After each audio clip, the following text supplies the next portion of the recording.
Labdien! Esiet sveicināti! Mēs esam ļoti iepriecināti un gandarīti, ka mēdīji ir ieradušies uz kārtējo tikšanos Tieslietu ministrijā. Un šajā reizē mums būs iespēja aprunāties par elektroniskās uzraudzības jautājumiem. Un es arī aicinu visus paturēt prātā to, ka šī diskusija tiek ierakstīta un arī tiek veidots šis tā saucamais publicitātes materiāls. Līdz ar to es ceru, ka mēs visi skaidri apzināmies, ka tas, kas šeit notiek, kad šobrīd šī informācija tiek fiksēta. Nu, lūk, mani sauc Kristiāna Lapiņa, šajā reizē es būšu šī pasākuma moderatori, un man ir arī viesi, ar kuriem jūs iepazīsieties pamazām sarunas gaitā.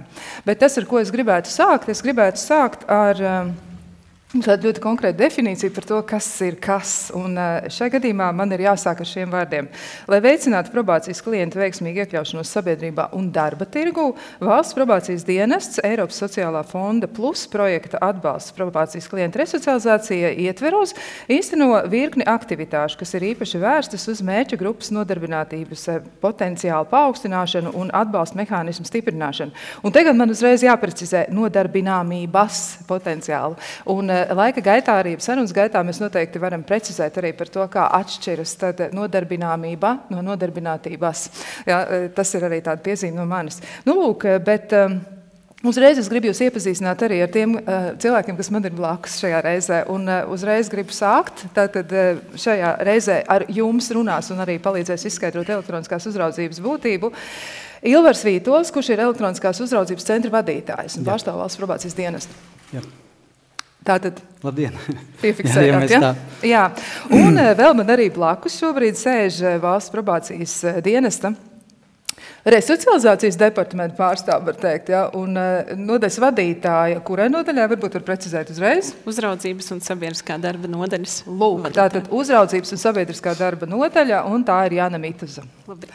Lūk, vēl tad arī būs 3 probācijas dienesta klienti, kuriem ir bijusi tā iespēja piedzīvot elektroniskās uzraudzības, nu tādu gan tehnisko, gan arī cita veida klātbūtni, un mēs noteikti arī apspriedīsim, kā tas īsti ir bijis. Ja? Man tātad ir liels prieks arī pieteikt viņus, un tad šajā reizē pie mums ir tādi cilvēki, kuriem ir tā sava pieredze. Tad es sākšu varbūt uzreiz no tuvākā saruna biedra, tas ir Viktors. Jā. Dana. Sveiki. Ja, visiem jāpasveicina. Un, protams, arī Andis. Nu, lūk, varbūt es sākšu tad ar Jānu. Es Janai uzdošu pirmo jautājumu. Kas vispār ir elektroniskā uzraudzība? Jo iespējams, ka sabiedrībā ir kaut kāda sava priekšstata par to, un varbūt arī cilvēkiem īsti nav skaidrs, kas tas īsti ir. Jā, tātad elektroniskā uzraudzība, ja mēs tā sabiedrībai gribam paskaidrot, tas ir veids, kā persona ātrāk var atbrīvoties no brīvības atņemšanas iestādes, tādējādi gan ātrāk resocializējoties, jo viņai ir pieejami daudz vairāk pasākumi nekā tie, ko var nodrošināt ieslodzījuma vieta, jo nav noslēpums, ka mums ir sabiedrībā ļoti daudz veidi, kā mēs varam palīdzēt atbalstīt šīs personas, gan arī pašvaldībās. Bet arī, ja mēs skatāmies no tādas personas prizmas, tad, protams, tā ir iespēja, kā šīs personas var atrast sev nodarbinātības iespējas, viņas var izglītoties šajā laikā un nest pienesumu gan saviem ģimenes locekļiem un sabiedrībā kopumā, strādājot, maksājot nodokļus un tā tālāk. Līdz ar to man tiešām gribas teikt, ka elektroniskā uzraudzība ir iespēja, kā palīdzēt mums visiem. Jā, es uzreiz gribētu jautāt, es pati, pieminot šo te projektu nosaukumu, arī sākotnēji pateicu nodarbinātība, bet tas ir svarīgi, fiksēt šo atšķirību nodarbināmība un nodarbinātība. Varbūt var uzreiz arī ilustrēt to, kāpēc tā nodarbināmība ir tik ļoti svarīga un kā tas izskatās arī elektroniskās uzraudzības kontekstā. Jo tas ir par cilvēka iespēju turpināt dzīvi un arī, piemēram, maksāt šos nodokļus. Jā, protams, ja mēs skatāmies plašāk šo jautājumu, tas ir jautājums par to, kā mēs vispār varam tikt nodarbināti, jo, kā mums skaidrs visiem ir, kad arī personas, kuras ilgstoši pavada laiku brīvības atņemšanas iestādē, mums gribot, negribot mūsu prasmes samazinās, un mums ir jāmeklē iespējas, kā apgūt jaunu informācijas loku, kā mums iegūt dažāda veida prasmes, tā skaitā komunikācijas, vai mēs saskaramies ar dažāda veida situācijām ārpasaulē, kas mums pēc tam ir noderīgas tieši pildot šo nodarbinātību, ja, iegūstot šīs darba prasmes. Līdz ar to man gribas teikt, ka šeit mēs runājam par ļoti plašu jautājumu loku, kas ir gan šo speciālistu atbalsts, piemēram, ja mums ir grūtības noturēt kaut kādus impulsus, kas mums apgrūtina šīs darba spējas, vai mēs nespējam sastrādāties ar saviem darba kolēģiem, jo mēs esam ļoti impulsīvi kaut kādās lietās, vai arī, ja mums kāds kolēģis kaut ko pasaka, un mēs gribam ļoti dedzīgi aizstāvēt savu viedokli, reizēm arī izmantojot šo vardarbību, tad tās arī ir prasmes, ko mēs ārpasaulē varam iegūt, protams, arī ieslodzījuma vietā, bet tā ir šī prasme pilnveidošana un šo speciālistu atbalsts, kas tad mums jau spēj un palīdz attīstīt šo dažādu jautājumu kopumu, lai mēs tiešām varam iegūt šīs darba vietas un kopumā strādāt pie šīs nodarbinātības jautājumu. Jā, tātad ļoti svarīgas lietas. Mans nākamais jautājums būs Ilveram Vītolam, un es gribētu jautāt, kā tieši notiek šis process pirms, kā vispār tiek pieņemts lēmums par to, vai attiecīgais cilvēks varētu tikt izvēlēts par kandidātu, kuram piemēram elektronisku uzraudzību? Jā, kolēģi Jāni jau pieminēja, tad mēs izmantojam elektronisku uzraudzību, lai ātrāk persona atbrīvotos no brīvības atņemšanas iestādes, respektīvi tas ir pirmstermiņa atbrīvošanas ietvaros, un šos te lēmumus pieņem tiesa. Gan pirmstermiņa, tad no soda nosacīt pirmstermiņa atbrīvošanas gadījumā pieņem tiesa, gan arī pieņem tiesa lēmumu par elektronisko uzraudzību. Tad tas process ir faktiski tāds pats. Ko tas nozīmē? Tas nozīmē, ka persona raksta iesniegumu, tātad brīvprātīgi pati persona, kas atrodas cietumā, raksta iesniegumu brīvības atņemšanas iestādē, ar lūgumu tad izskatīt rosināt šo atbrīvošanu. Cietuma iestāde izskata šo iesniegumu, ja šī persona atbilst konkrētam normatīviem, ja tur ir nosacījumi, kam jāatbilst, lai varētu virzīt šo uz priekšu, un tad cietums pieprasa mums probācijas dienestam sagatavot izvērtēšanas ziņojumu, un pats cietums sagatavo izziņu par soda izpildi. Tātad, kā tad cietumā tai personai ir klājies, kas ir sasniegts resocializācijā kā tādā. Mēs savukārt gatavojam šo izvērtēšanas ziņojumu, kas ir apjomīgs dokuments, raksturojuši dokuments personas, teiksim, par personu, par viņa prasmēm, par nodarbinātību, tā skaitā, ko viņš plāno strādāt, ja tiks atbrīvots, izvērtējam arī dzīves vietu, kur viņš plāno dzīvot, un izvērtējam, vai tehniski vispār šī dzīves vieta ir piemērota. Mēdz gadīties, ka nav piemērota. Tie kritēriji, protams, nav ļoti sarežģīti. Pirmkārt, protams, mums vajag kaut kāda elektrība, var pieslēgt ierīces un tādas lietas. Es par kritērijiem varētu pastāstīt, ja interesēs dziļāk, protams. Bet tas tikai viens no sastāviem. Pamatā tad viss izvērtēšanas ziņojums, plus dzīvesvietas vērtēšana, plus saistībā par darbu, par aktivitātēm. Un arī mūsu vērtējums, vai mēs atbalstam vai neatbalstam šo te personu atbrīvot pirms termiņa ar elektronisku uzraudzību. Tas šo te mēs izvērtēšanas ziņojumu sūtam apakaļ ieslodzījuma vietai, un ieslodzījuma vieta sūta savu sagatavoto izziņu par sodu izpildi, un mūsu izvērtēšanas ziņojumu sūta tiesai, un tad tiesa pieņem lēmumu. Tad tā ir tiesa, kas pieņem lēmumu, atbrīvot vai nē, un arī par elektronisku uzraudzību pieņem lēmumu. Tā skaitā, cik ilgi periods būs elektroniskā uzraudzībā. Skaidrs. Vai es varu uzreiz arī jautāt, kas ir tas, kas atrodas jums blakus? Tad tā ir šī te ierīce. Varbūt jūs varat arī izstāstīt īsi to tehnisko nodrošinājumu, kā tas vispār izskatās. Tieši tā, jā. Šādas ierīces, šī bāzstacija, ko mēs dēvējam par bāzstaciju, viņa stāv atbrīvotām personām dzīvesvietā. Šeit mēs varam redzēt, kad ir arī ekrāniņš, jā, raida laiku. Tāpat ir iespējams personām paskatīties tuvākās aktivitātes, kas viņam būtu jādara, kad jāaiziet no dzīves vietas.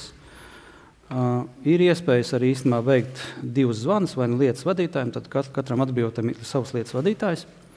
Un ir arī elektroniskā uzraudzības centrs, kuru es vadu, tad attiecīgi arī elektroniskā uzraudzības centram persona var zvanīt.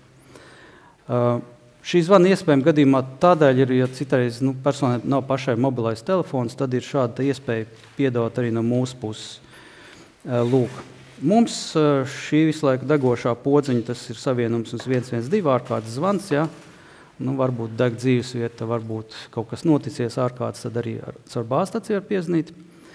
Un, protams, ir aprocis. Šo mēs liekam tātad personam ap kāju, virs potītes, mēs liekam aprocīt, nomēram, noslēdzam ar tapiņām, un tad, attiecīgi, visu to periodu jāstaigā ar aproci. Aproci ļoti vienkārši, viņi vienkārši raida radiosignālus, tur nekā sarežģīta nav. Savukārt bāzstacija uztver šos radiosignālus. Uzsverot radiosignālus, viņi pārraida pa mobiliem sakariem, viņi pārraida uz serveri, mums programmu. Un tad mēs zinām, tad ir persona dzīvesvietā vai nav dzīvesvietā. Protams, ir arī citi signāli, piemēram, ja attaisīt aproci, ja, tad mums nāktu arī tas signāls pataisīt aproci, vai tiek izrauta, vai kaut kas notiek ar elektrību, ja, tad arī mums nāks signāls. Bez elektrības, starp citu, mēs varam atstāt, viņi darbosies uz akumulātoru. Vai tiek bāzstacija cilāt, un kāds paņem un aiznes bāzstaciju, padusē ar mums nāks signāls par cilāšanu. Ja? Tad mums ir vairāk signāli, bet pamat iesatījums, ja? Tad, kā mēs uzraugam, ir tas, vai persona ir dzīves, ja tā nav. Tā ir tā mūsu lieta. Cerams, ka es izskaidroju daudz maz uztverami. Ļoti vienkārši sistēma, nav nekā sarežģīta, ja kaut kas neskaidrs tev vēl. Nu, ja būs vēl kādi jautājumi, mēs noteikti varēsim tos arī laika gaitā precizēt. Bet man vēl pirms es arī vēršos pie klientu pieredzes un apjautājos viņiem, kā tad viņiem ir veicies ar to, jo tas arī pie tā arī jāpierod, ja tur tā kā es sprādzi stāv un arī jāsaprot, kā ar to vispār darboties. Tad kā tiek veidot šis te uzraudzības grafiks, tā saucamais? Kā jūs veidot šo plānu? Kas tad cilvēkam būtu jāzina? Kā vispār tas izskatās arī no jūsu puses? Īsumā, kā tas izskatās, varbūt es varu parādīt pat papīrā, ja tas būtu tā kā paraudziņš, ja kāds varētu izstīties. Tāds vienkārši A4 formāta lapā. Ir aktivitātes, ir kaut kādi laiki, un kas tad ir jādara, ir adreses iekšā. Ja? Tā visa būtība ir pašas jau ierīces kā tādas kontrolē tikai to, ko mēs iesatām. Tas pamata akmens, kā mēs uzraugam, ja? Tas pats pamats ir grafiks. Grafiks tas nozīmē ir kaut kāds laika rāmis, kad persona jāaiziet no dzīvesvietas, jāaiziet kaut konkrēta lieta. Piemēram, aiziet pie speciālista, pie atkarības speciālista, vai aiziet pie psihologa, vai doties uz darbu. Un šos te laika rāmis mēs ieliekam tādā grafikā, konkrēts laiks, konkrēta adrese, un personai obligāti jāiet un jāpilda. Tās saucamās obligātās aktivitātes. Ja persona nepilda, tad tas ir pārkāpums, jo tad mēs attiecīgi tālāk vērtējam iemesls un jau potenciāli varētu būt kaut kādas negatīvās sekas, ja, kad atgriešana uz brīvības atņemšanas iestādi, piemēram. Tā kā tas grafiks tāds pamats lieta, pēc kā viss tā uzraudzība notiek, tehnika vienkārši pēc tam vadās pēc grafika, ja tad ir dzīvesvietā, nav dzīvesvietā, ir izgājis, pilda šīs aktivitātes vai nepilda. Un tad ļoti, ļoti sīk un smalki tur ir sarakstīts, viss, kur tas cilvēks dodas vai uz mācību iestādi, vai uz darbu, vai pie ārsta, ja, tad tur tas laiks ir fiksēts, un tad viņam tajā grafikā ir jāmēģina arī iekļauties, ja pretējā gadījumā tad tiek fiksēts pārkāpums. Vēl ir tāds jautājums arī par uzraudzības ilgumu. Cik ilgi šis ir? Tad varbūt no mēneša līdz 12 mēnešiem to lēmumu pieņem tiesa. Te pašā sēdē izskatot atbrīvošanu, tad pieņem šo te lēmumu par ilgumu, cik vajadzētu konkrētai personai noteikt šo ilgumu. Jā, tā tad arī to mēs tagad esam sapratuši. Man gribās uzreiz jau pāriet pie tā nākamā soļa un jautāt arī klientiem, kā tas ir. Jo elektroniskās uzraudzības pamatojums, kā es arī secinu no eksperta sacītā, ir arī tas, ka tas ir par tādu klientu spēju saglabāt iespējami pilnvērtīgu dzīvi. Ja, un tas ir kopējais sabiedrības ieguvums, par ko mums visiem noteikti ir jādomā. Tad kā veicas ar to? Vai vispār tas ir tik viegli izdarāms? Un varbūt es varu uzreiz jautāt, ko jūs par to domājat? Jūs esat cilvēki, kas ir pieredzējuši elektronisku uzraudzību. Varbūt mēs varam sākt ar to, kā vispār jūs nonācāt. Varbūt es varu jautāt Danai uzreiz, kā tas bija? Kā jūs secinājāt, ka tas ir jums piemēroti? Jūs saņēmāt informāciju vai jūs pati meklējāt? Kā tas bija? Jā, es meklēju sāku jau ļoti ātri, ka vēl man nebija nekāds sods piespriests. Es jau sāku meklēt iespējas ātrāk atbrīvoties. Un no visām iespējām tas ir pirmstermiņa, vienkārši pirmstermiņa atbrīvošana, ir elektroniskā uzraudzība un ir atvērtais olainas cietums. Tas ir. Un viss, ko man vispiemērotākais bija, protams, elektroniskā uzraudzība. Un arī visātrāk man sanāca pēc tā laika. Un es jau sāku ātri interesēties un arī prasīt citiem cilvēkiem. Sākumā man teica, ka tas ir neiespējami, ka tādu var dabūt tikai, var teikt, deputāti, tikai tādas elektroniskās uzraudzības dod vai kādiem tur izredzētajiem. Bet es vienalga gāju savu, es mēģināju tā kā salasīt informāciju ieslodzījuma vietā no citām ieslodzītajām, kāpēc viņa tās, kuras tā kā neatlaida, kāpēc.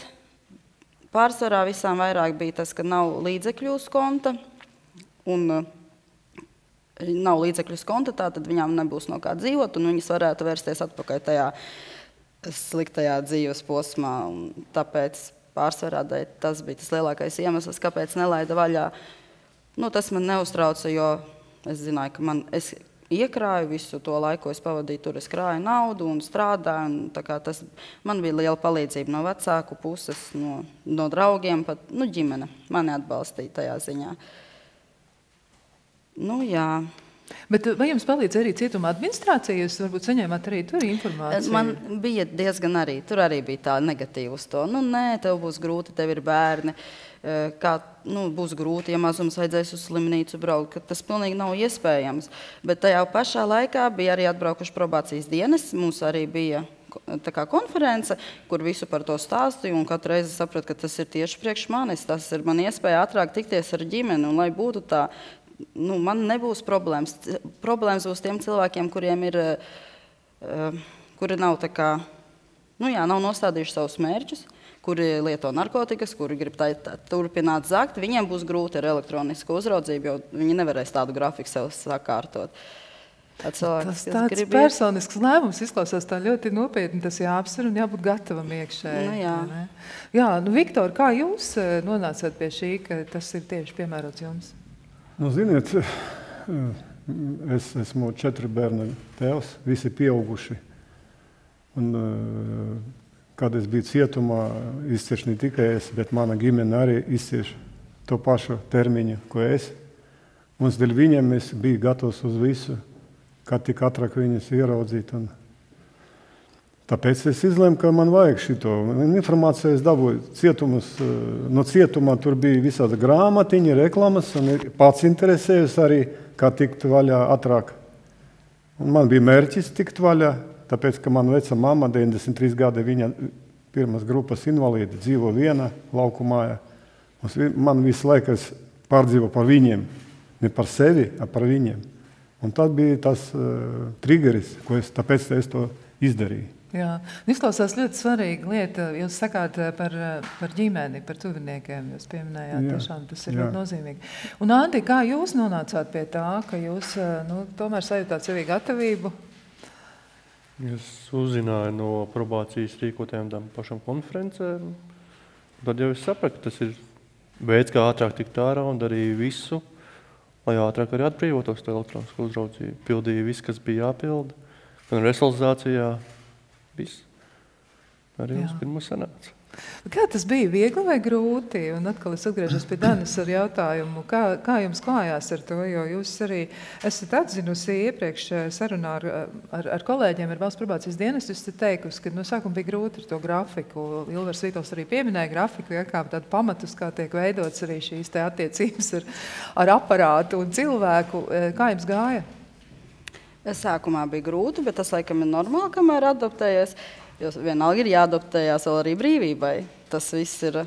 Bet īstenībā tas ir arī baigi lielais palīgs, ja no otras puses skatās.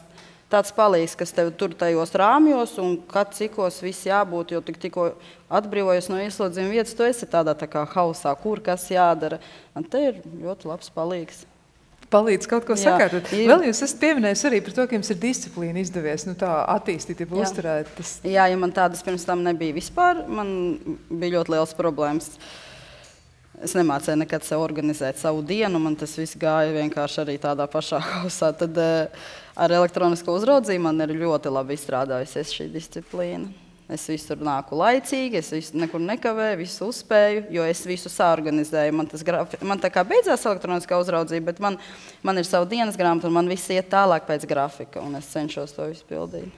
Jums ir izdevies saglabāt arī šo te paradumu, ka jūs plānojat? Varbūt ne tik ļoti stingri, tas nav tik ļoti stingri, jo kad tev jāaiziet tieši no rīta, tieši tikos ārā, bet ja tev ir brīvdiena, varbūt tomēr, tad varbūt tik stingri nē. Savu brīvdienu tu vari bišķiņu tur ilgāk pagulēt, tas tajā ziņā. Bet kopumā viss man paliek pēc grafika, pēc mana jau dzīves grafika, ko es pats sastādu. Jā, vēl arī jautājot par ieguvumiem Viktoram, arī jautājums vēlreiz par tuviniekiem runājot un par ģimeni. Kā jūs varētu varbūt arī pamatot to, kāpēc ir tik ļoti svarīgi būt kopā ar ģimeni un tuviniekiem? Ko tas jums ir devis kā cilvēkam? Jo tas ir arī viens no pamatmotīviem, kāpēc jūs izvēlējāties pieteikties elektroniskai uzraudzībai.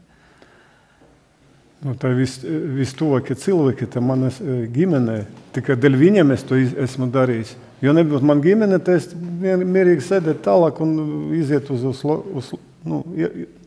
slovnu. Nosacīti. Jā. Nu, es tikai dēļ viņiem, tāpēc, ka viņi visi gaida. Vienkārši man ir tāda doma, tas saiknis ar cilvēku ar ģimene vajadzēja vairāk iedot iespēju ieslodzījuma laikā tikties ar tuviniekiem. Tur 5-6 reizes gadā tu vari to izlaicīgo. Nu, tur ir ģimenes dienas, kad ģimene var atnākt. Arī biežāk vajag. Lai cilvēki to saiknē notur, lai tā ģimene nepazust, nesajaucās. Vai mēs tad varam pieņemt, ka elektroniskā uzraudzība palīdz tās saites uzturēt? Tu var iziet ātrāk. Jā. Un katru dienu, ko es ar to aprocēju, es domāju, es būtu tagad sēdējis cietumā. Nu, tas ir 100 reizes labāk, ka es ar šito aprocēju nekā cietumā. Bet kāda bija jūsu ģimenes atgriezeniskā saite? Ko viņi teica par to? Jūs noteikti ar viņiem apspriedāties par elektronisko uzraudzību. Nu, sevišķi mēs nerunājam. Kad es biju cietumā, es cenšos visiem ātrāk tikt vaļā, jebkura variantā. Tāpēc es interesējos. Tā man bija mērķis. Un, piemēram, ar to iericē dzīvot, sākumā pareizi teica, ka tas ir, kamēr tu ies tādā robā un dzīvos, tā kā vajag. Tad kāds laiks vajadzīgs. Bet tur iespējas arī, jo tad, piemēram, ir kaut kāda ārkārtēja situācija, tu vari mainīt, tu vari piezvanīt uz probāciju centru, pateikt.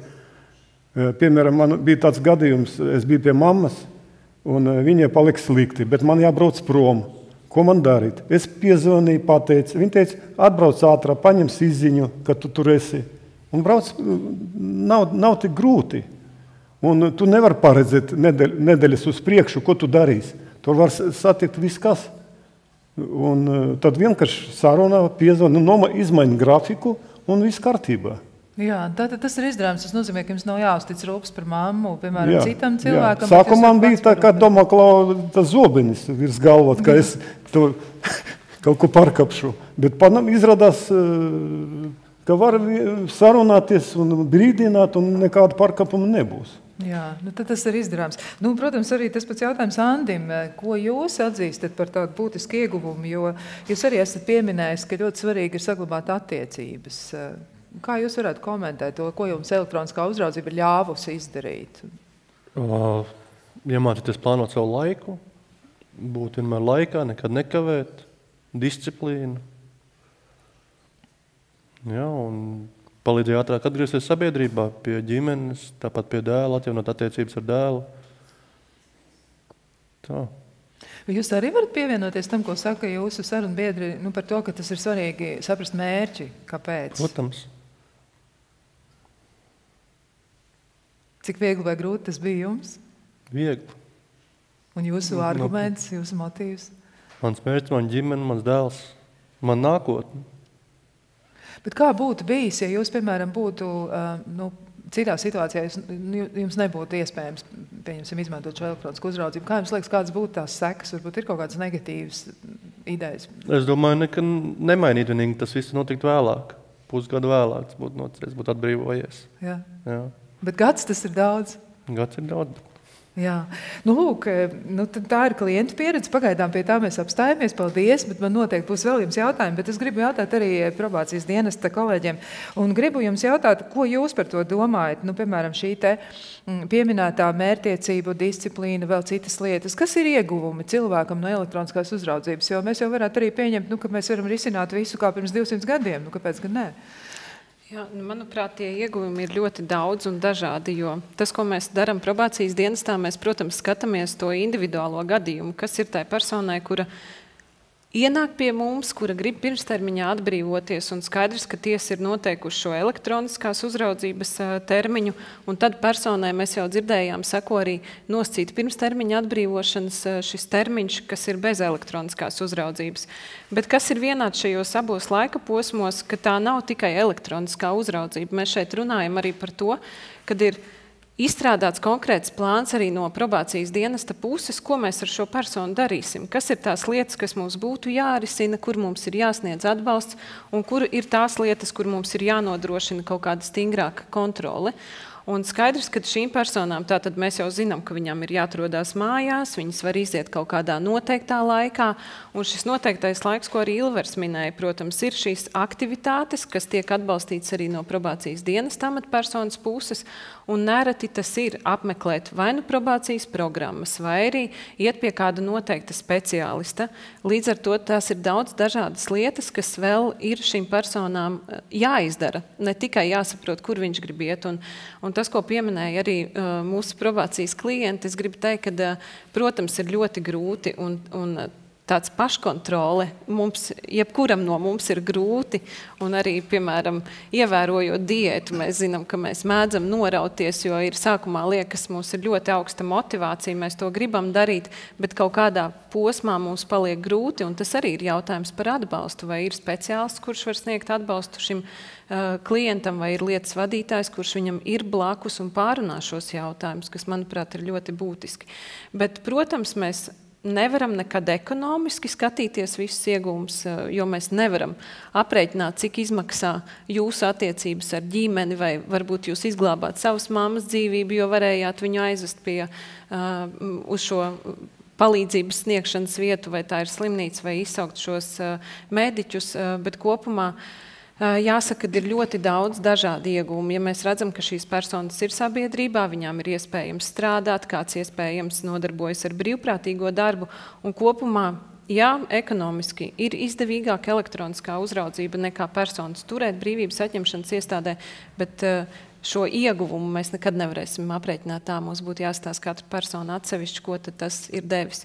Un, protams, kas nav mazsvarīgi, jo Ilvers minēja par izvērtēšanas ziņojumu sagatavošanu, tas ir veids, kā mēs jau zinām, kāda persona nāks ārā, un dienests atbalsta tās personas, kurām ir zemes risks izdarīt atkārtot noziedzīgu nodarījumu. Tāpēc šeit jau minēja arī klienti par to, ka ne visus izlaidīs ārā no brīvības atņemšanas iestādes. Un tas ir, protams, jautājums arī par sabiedrības drošību, tāpēc, ka mēs zinām, kurus cilvēkus mēs laižam ārā, mēs zinām, kādas ir tās vajadzības, kuras būs jārisina, kādas pakalpojumus vajadzēs nodrošināt, un tas ir sabiedrībai daudz nepieciešamāk un drošāk nekā šīs personas atgriežās pēc tam, un mēs tātad šādu izvērtējumu neesam snieguši.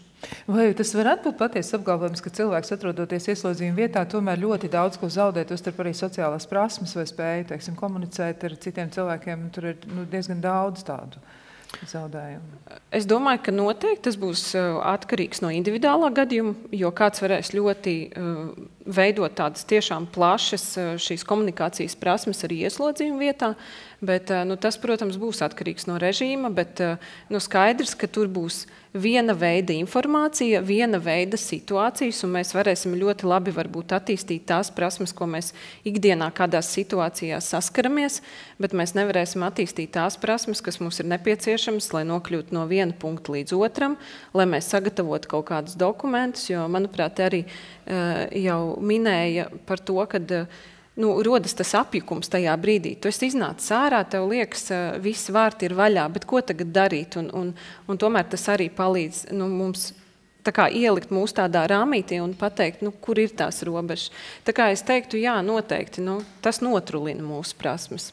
Tas gan, jā, es atļaušos paust tādu domu, ka varbūt mums tā, bez kaut kāda cita tāda nosacīta negatīva fona, kādreiz elektroniskā uzraudzība pašiem netraucētu, sevi disciplinēt. Jā, absolūti. Jā, kaut kāda tāda, varbūt viedierīce, kas mums palīdzētu sevi disciplinēt. Bet man jautājums atkal būs klientiem.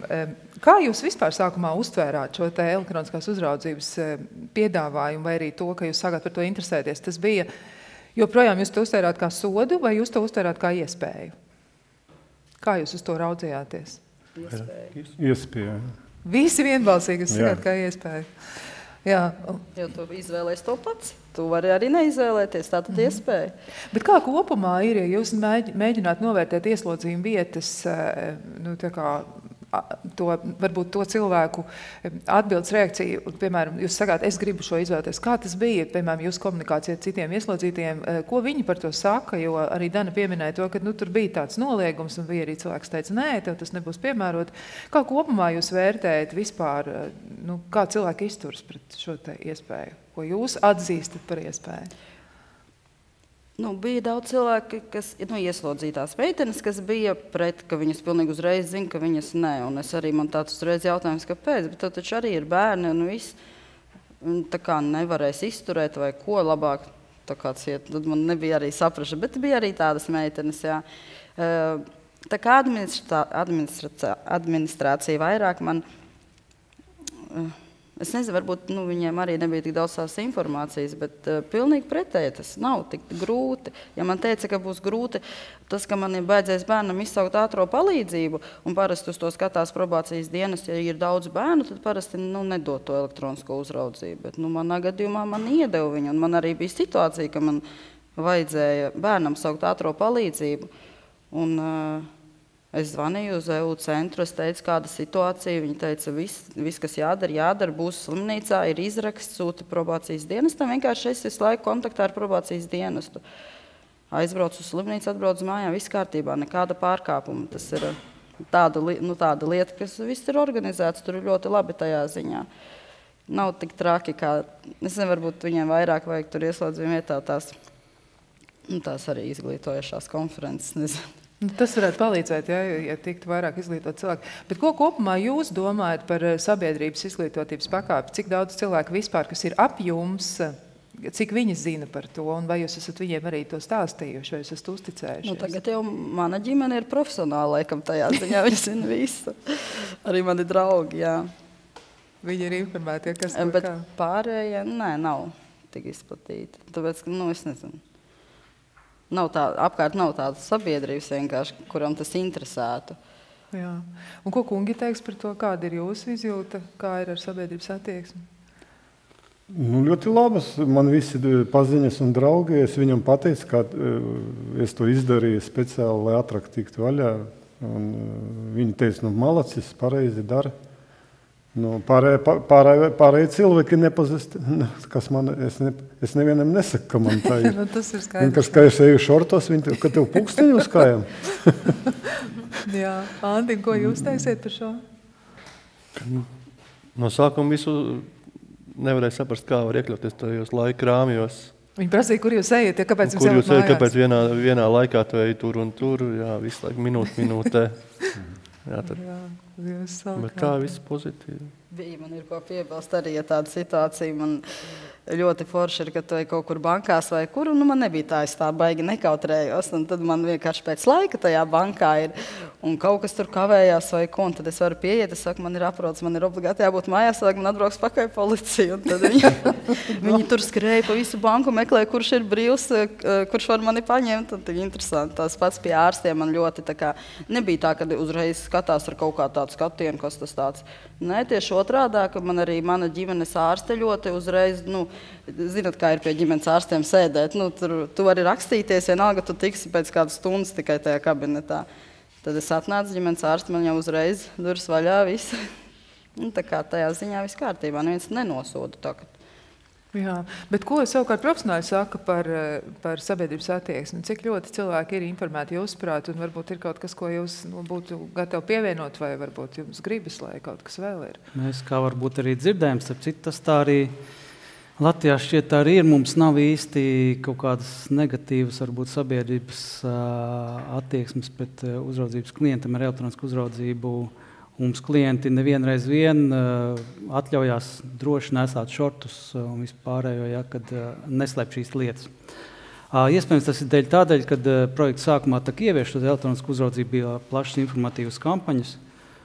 Tik informēts, kas tāda elektroniska uzraudzība ir, ka tas nav... Teiksim tā, īsmā, ja jūs ieraugat sabiedrībā, kāda ir aprocīta, īsmā tā ir labākā daļa, kas ir ieslodzītiem, kas ir atbrīvojušies. Ja? Piemēram, bez aprocītas, kas nav uzņēmušies šos te pildīt grafiku un kaut kāds nosacījums pildīt un sēž līdz zvanam, ja, kā tas pieņemts. Tā nebūs tā labākā daļa. Labākā daļa būs šādi klienti, kas ir atbrīvojušies ar elektronisku uzraudzību. Ja, tā kā. Tam sabiedrības nosodījumam šeit nevajadzētu būt, un arī mums Latvijā īsti nav, cik līdz manīm informācija ir. Jā.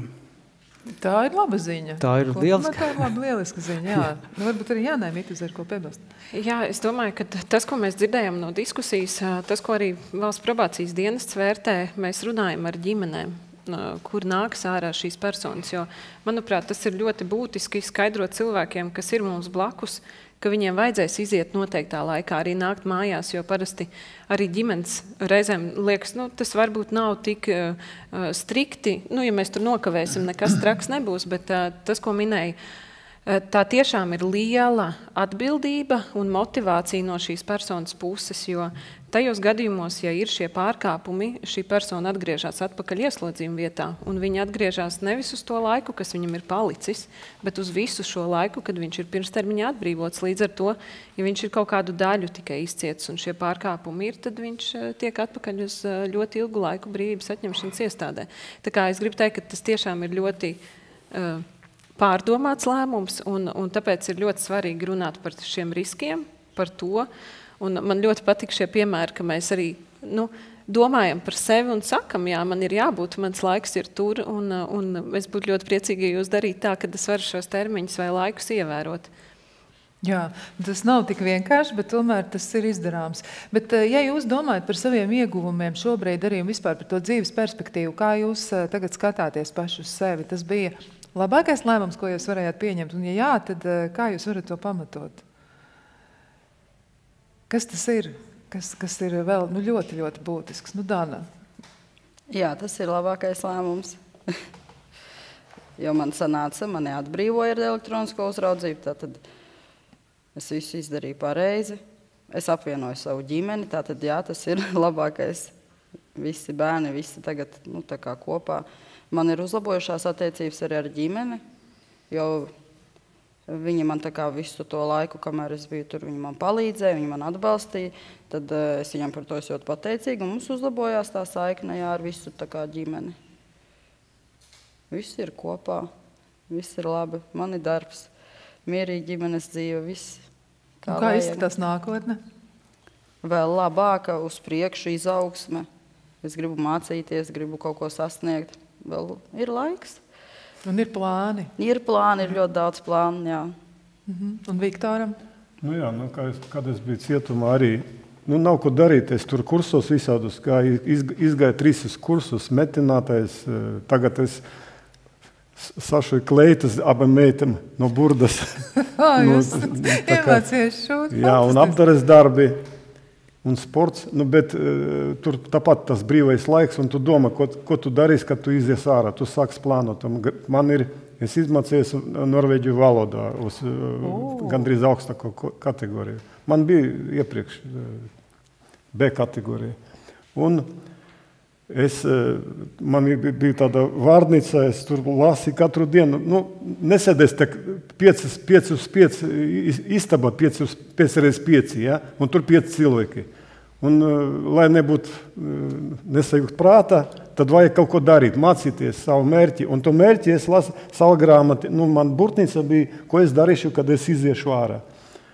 Un es domāju, ātrāk iziešu, ātrāk sākšu. Tāpēc, ka es tāds cilvēks, es nevaru bez ģēles sēdēt. Man vajag kustēties, kaut kādu savu mērķim iet pretī. Un tā iespēja, tāpēc es izvēlējos arī iet ātrāk ārā un sākt to, ko es ieplānoju. Tas ir ļoti labi. Bet jums iet uz priekšu tas saraksts pamazām, ja? Jā. Viss kārtībā. Tas ir tiešām prieks dzirdēt, ka jums veicis ar to. Un Andim jautājums, kā jums? Lielākais iegūms jau ir laiks, bet kā mēs to zinām, mēs laiku nevaram nopirkt. Un tomēr pusgads vai gads, tas ir daudz laika, ko mēs pavadām šeit sabiedrībā, nevis ieslodzījumā vietā. Jā. Jums ir arī ar savu ģimeni izdevies aprunāties ar bērniem, piemēram, par to, kas ir bijis tas jūsu pieredzes stāsts un arī jūsu lēmumu. Bērni domā, ka tas bija pulkstenīts. Jā, skaidrs. Kaut kad nākotnē, kas to lai zina? Noteikti. Jā. Jā, bet tad vēl, protams, man jautājums arī par to, vai ir kaut kas uzlabojams, vai ir kaut kas maināms, jo vienmēr mēs varam vēlēties, lai kaut kas dzīvē būtu vēl labāk. Tad kas ir tas, ko jūs domājat kā eksperti, un arī pēc tam, protams, jautāsim klientiem, ko jūs domājat par to, kas būtu uzlabojams elektroniskās uzraudzības sistēmā? Varbūt ir arī kāda pasaules praksa, ja, ko jūs mēģināsiet ieviest, un arī jūsu secinājumi šobrīd. Pasaules praksa, protams, ir, ja es šajā diskusijā neteikšu, ka mēs uzreiz ko mēs mēģināsim ieviest. Es varu tikai paust, varbūt, savas kā profesionāļu domas. Neteiksim, pirms esam pārlikuši grāmatu. Nu labi, to mēs atstāsim nākotnē. To, ko mēs taisamies ieviest. Pasaulē mēs skatāmies, elektronisku uzraudzību kā tāda ir visnotaļ populāra, vairāk par 40 valstīm viņas īsteno. Mums arī Eiropā visa Eiropas valsts īsteno. Ir konferences, gandrīz katru gadu, izņemot, ka Covid bija, un pēdējā konferencē, ko organizēja Eiropas probācijas konfederācija, kam interesē var pastīties mājaslapā, tur interesanti prezentācijas par elektronisku uzraudzību, kā tās valsts īstenoja dažādas kategorijas. Es to stāstu tādēļ, ka mēs šobrīd īstenojam tikai vienā kategorijā, tātad pirmstermiņa atbrīvošanā, un noteikti mums jāskatās ir uz pieredzi, citu valstu pieredzi, kur īsteno praktiski gan neviena valsts neīsteno tikai vienā kategorijā, īsteno vairākās kategorijās, un noteikti mums to arī ir jāvirzās. Tad atkārtoši, tas nav tas, ko mēs jau tagad esam nolēmuši to darīt, vienkārši stāst, kāda pasaulē, kas mums Eiropā ir, kāda ir attīstība, un uz to tad attiecīgi būtu jāiet, jo lieta jau laba, kā mēs šobrīd arī dzirdam, ātrāk atbrīvošanos no cietumā tur īsti darīt nav ko, izņemot varbūt sasmelties cietuma kultūru pie reizes, kas būtu negatīvi drīzāk.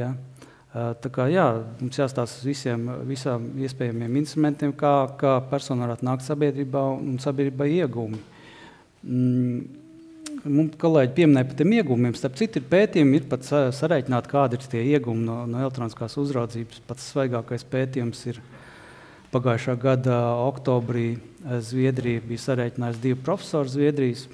Viņi bija sareiķinājuši, ka sociāli iegūmi ir 4 lielāki. Tas izbrīns viņam bija tas, ka cik pārējie iepriekšējie pētījumi tad nebija tik liels iegūms sareiķinājuši. Viņi bija ļoti skrupulās piegājuši, aprēķinājuši visu šo tiesu sistēmu, kas notiek, kad, lai personu apsūdzētu, turētu cietumā recidīvu un visu, cik tās ir izmaksas un kādi ir sociāli iegūmi arī ģimenei, kādas ir algas, ka lielāks var pelnīt, nevis, ka cietumā arī dažreiz cilvēki tiek nodarbināti, bet par citām algām, protams, varbūt neatbilst tai kvalifikācijai. Nu, lūk, tā kā 4 reizes. Mēs varbūt varam skatīties pieticīgi, varētu teikt, kaut tai 2 reizes, bet jebkurā gadījumā tie ir sociāli iegūmi, tas ir izdevīgāk, tad attiecīgi mums to arī jāvirzās. Un tas uzlabojums ir par to, ka stāsts ir par to, ka mums jāvirzās uz jātīsta elektronisku uzraudzību citām kategorijām. Jāpaplašinās. Jā. Es varētu tikai pieminēt, pirmkārt, protams, šīs sistemātiskās lietas, ko dienests jau ir kārtojis vairākus gadus atpakaļ arī ļoti ciešā sadarbībā ar ieslodzījumu vietu pārvaldi. Mēs esam mainījuši šo iespēju, kad vairāk personas var pieteikties elektroniskai uzraudzībai, un es domāju, ka tas ir tas virziens, kurā mēs skatāmies, jo mēs arī šodien dzirdējam, ir ļoti daudz ieguvumi tam, ka personas nonāk ātrāk sabiedrībā un var integrēties. Un tas, ko es dzirdu, joprojām ir šie stereotipi, un tāpēc arī valsts probācijas dienesta kolēģi dodas uz ieslodzījumu vietām un stāsta par to, un, manuprāt, arī šāda veida pasākumi, kur mēs jau no pirmavotiem dzirdam, kas ir tās lietas, kas ir palīdzējis, kas ir tās grūtības, arī palīdzēs citiem vairāk domāt par šo veidu, kā iespēju ātrāk tikt ārā no brīvības atņemšanas iestādes un būt kopā ar savējiem un palīdzēt tomēr savai sabiedrībai kopumā. Jā, tā ir tāda atgūta dzīve, kas tiešām ir ļoti, ļoti nozīmīga lieta. Kas ir tas, ko jūs savukārt teiksiet no savas puses, kā jums liekas, kas varbūt bija tāda vissarežģītākā, visgrūtākā lieta, un kur jūs piedāvātu vismaz izskatīt kaut kādas pārmaiņas, varbūt jums ir savi ierosinājumi? Jo jūs, es jau gribu pateikt, vienīgais man nevar saprast, jo tu atnāc ātrāk dažas minūtes, tas skaitas pārkāpums. Tas ir vienīgais, kas nevar saprast. Labi, stundu ātrāk, tad piezvanu, pasaka, es būšu ātrāk. Jo 5 minūtes, 10 ātrāk mājās, tu taču uzreiz pie tādā ierīcē lokā tu esi. Jā. Bet tas ir pārkāpums. Varbūt Ilveram Vitam uzreiz ir Jo skaidrojums vēlāk, es piekrītu, jo es atnācu vēlāk, tas ir pārkāpums. Bet ātrāk atnācu mājās, tas ir, tu esi uzraudzībā jau. Kāpēc pārkāpums? Man ir skaidrojums, jā. Viņš sistēmā tehniski būs noformēts, sistēma ieformēs kā pārkāpumu, bet viņš nav pārkāpums pēc būtības. Mēs īsumā gribam, tad, kad persona izpildījusi tavu darbību, kas grafikā paredzēts, piemēram, pie speciālista aiziet, ja tas ir izdarīts, tad nāk mājās un negaida to laiku. Un nebūs pārkāpums, ātrāk atgriešanās nekad nebūs pārkāpums. Nekad es nepareizi pasaku. Būs pārkāpums tad, kad nav izpildīta aktivitāte. Piemēram, bija aktivitāte speciālists un neizpildīja un atgriezās ātrāk. Un tāpēc sistēmā ir ieformēts tas, ka it kā pārkāpums, tāpēc, lai mēs prasītu, vai tiešām izpildītu to aktivitāti, vai arī tu neizpildīji, un tāpēc tu esi ātrāk. No tā izejot, tad arī vērtēs, vai tas ir pārkāpums vai nē. Ja ir izpildīta un ātrāk, tad nav pārkāpums. Ja nav izpildīta, aiziet pie tā speciālista vienkārši, un atgriežas ātrāk, tad ir pārkāpums. Tāpēc viņš sistēmā noformēts kā pārkāpums gadījumā, ja neizpilda. Viņai nav dvēseli, tai mašīnai nav dvēseli. Tev ir pierakst. Tieši tā. Tas ir. Tāpēc, ja drīkst, manuprāt, ir ļoti būtiska loma šam lietu vadītājam, jo, kā jau mēs te dzirdējām, ir dažādi veidi, kā mūsu klienti komunicē gan ar elektroniskās uzraudzības centru, gan arī ar mūsu personām, kas katram no mūsu klientiem ir piekabināts klāt, kurš zina, kā notiek šī sistēma un arī iedziļinās tajos jautājumos, gadījumos, ar ko ikdienā saskarās. Un Ilvers jau teica, šāda veida pārkāpums nebūs pārkāpums. Tādā izpratnē, ja mēs skatāmies, mēs nerakstīsim brīdinājumu un neteiksim visu, tu ātri ieradies mājās, lūdzu, rītā dosies uz ieslodzījumu vietu. Bet mēs tomēr skatāmies šo uzraudzības procesu kopumā, jo skaidrs, ka jebkuram cilvēkam pārmaiņu procesā var būt kritiens atpakaļ, bet mēs skatāmies kopumā šo procesu un, protams, būs tādas sarkanās līnijas, kur mēs nevaram arī iedot atlaides, bet kopumā mēs esam ļoti elastīgi skatoties to, kāda veida ir šis pārkāpums un kurā brīdī mēs tomēr sakam, ka nē, šī iespēja šeit ir palaista garām un mēs griežamies tiesā un šai personai ir jāatgriež brīvības atņemšanas iestādē. Jā, bet paldies par to skaidrojumu. Tas ir ļoti svarīgi. Mēs tad sapratām, par ko tas ir. Varbūt ir vēl kādi ierosinājumi attiecībā uz elektronisko uzraudzību, ko jūs varat teikt?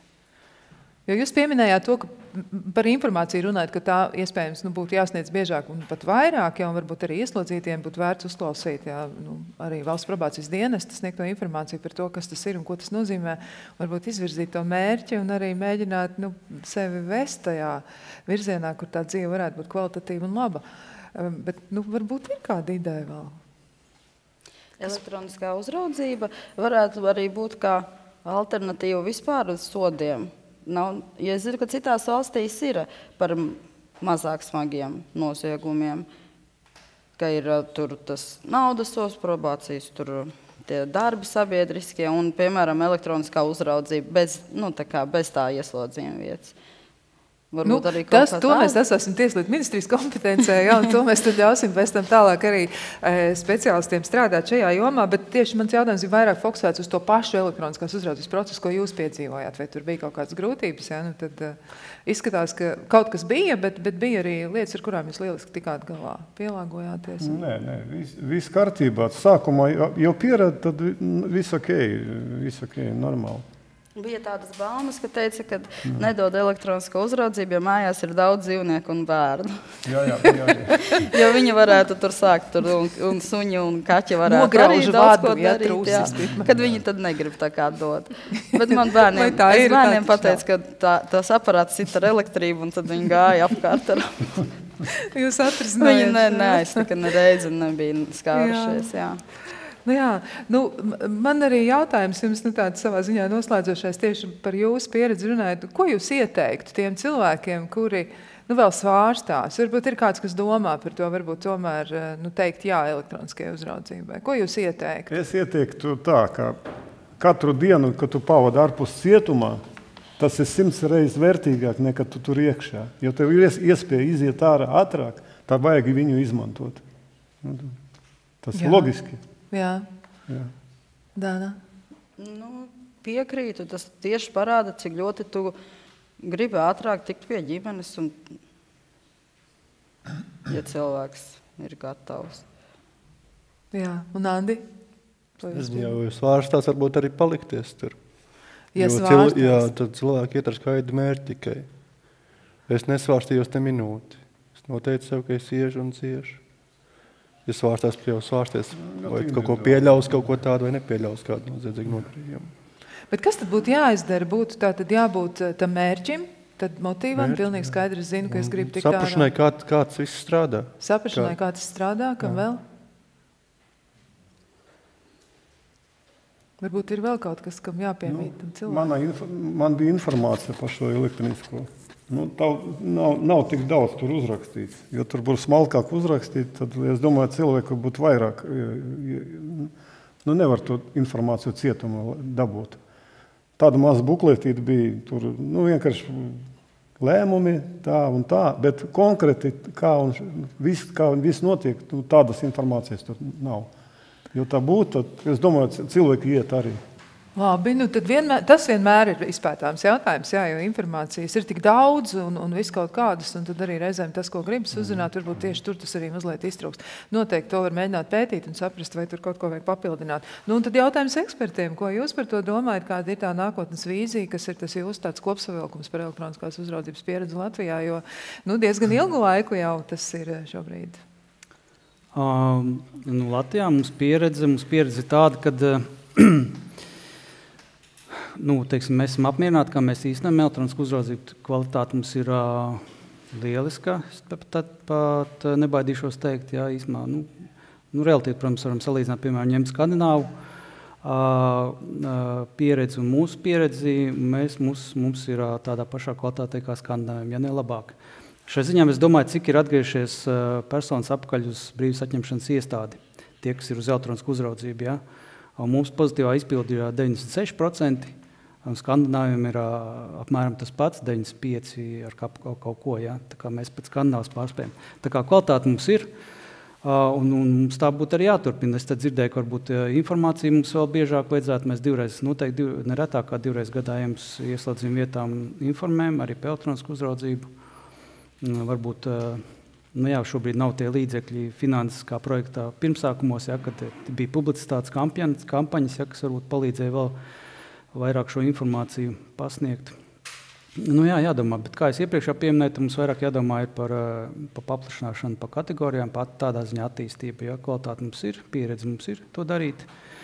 Prasmes mums ir, zināšanas mums ir, ja ir konferencēts būts ir un ārzemju kolēģi, kā teikt, kontaktu nodibināt. Viss mums ir tikai jāvirzās priekš. Jā, izklausās, ka mums ir tādi ieinteresēti un tādi ļoti, ļoti mērķiecīgi speciālisti, kas šo jomu pārvalda un arī ir gatavi tajā virzienā strādāt. Varbūt vēl kādu piebildi. Es domāju, ka mēs ļoti daudz jau lietas dzirdējām. Protams, sistēma kā tāda strādā, to mēs redzam, bet nenoliedzami ir svarīgs arī tas resocializācijas process, kas nāk līdzi elektroniskai uzraudzībai, un te mēs varam runāt par dažāda veida pakalpojumiem, par speciālistiem, par programmām, par brīvprātīgiem, kas dienestā arī sniedz atbalstu šīm personām, kas atbrīvojas no brīvības atņemšanas iestādēm. Tā kā man gribas teikt, ka vienkārši jāturpina. Un vienmēr būs, ko uzlabot. Tas ir posms no kaut kāda procesa. Tā kā jāturpina šādā garā un vēl labāk. Jā, man arī šķiet, ka tas ir tiešām ļoti labs tāds kopsavilkums. Ir izdevies arī noformulēt daudzas tādas labas atziņas, un arī milzīgs paldies. Pirmkārt, paldies Viktoram, Danai un arī Andim. Liels paldies par jūsu pieredzi un par to, ka jūs dalījāties ar to un ļāvāt arī labāk saprast, kas tas ir, kas bija. Jums jāpieredz, kādā veidā jūs mēģināt pārvarēt tās grūtības un arī, ko jūs domājat par nākotni. Tāds mans personiskais subjektīvais secinājums tomēr ir par to, ka mēs nedrīkstam pazaudēt nevienu dzīvi, un mēs nedrīkstam pazaudēt arī iespēju šo dzīvi uzlabot, mainīt un padarīt iespējami labāk, un mēs nedrīkstam pazaudēt iespēju būt kopā ar citiem cilvēkiem, un tā veiksmīga atgriešanās sabiedrībā šķiet, ka tas ir viens no tādiem tiešām svarīgiem sabiedrības mērķiem, un elektroniskā uzraudzība, kā rādās, arī šo palīdz nodrošināt. Tas ir mans kopsavilkums. Iespējams, ka vēl ir kādas lietas, ko gribas piebilst. Ja gadījumā tas tā ir, tad, protams, šis ir īstais brīdis, kad jūs varat arī uzdot kādu jautājumu. Varbūt, ja vēlties, varbūt ir kāds secinājums, tad mēs noteikti esam gatavi, ja gadījumā tā ir. Ja ja nav nekādu tādu papildus jautājumu, un ja nav arī nekādu piebilžu no savas puses, un varbūt ir ļoti daudz informācijas, ko gribas šobrīd apsvērt, tad es vēlreiz teikšu milzīgi lielu paldies visiem diskusijas dalībniekiem, teikšu paldies arī mediju pārstāvjiem, un, protams, arī Tieslietu ministrijai par laipno uzņemšanu, un arī nešaubīgi visiem cilvēkiem, kas nodrošināja šo brīnišķīgo skaņu, un es ticu arī lielisko attēlu. Tā kā paldies visiem, un tad uz tikšanos arī kādā citā sarunā.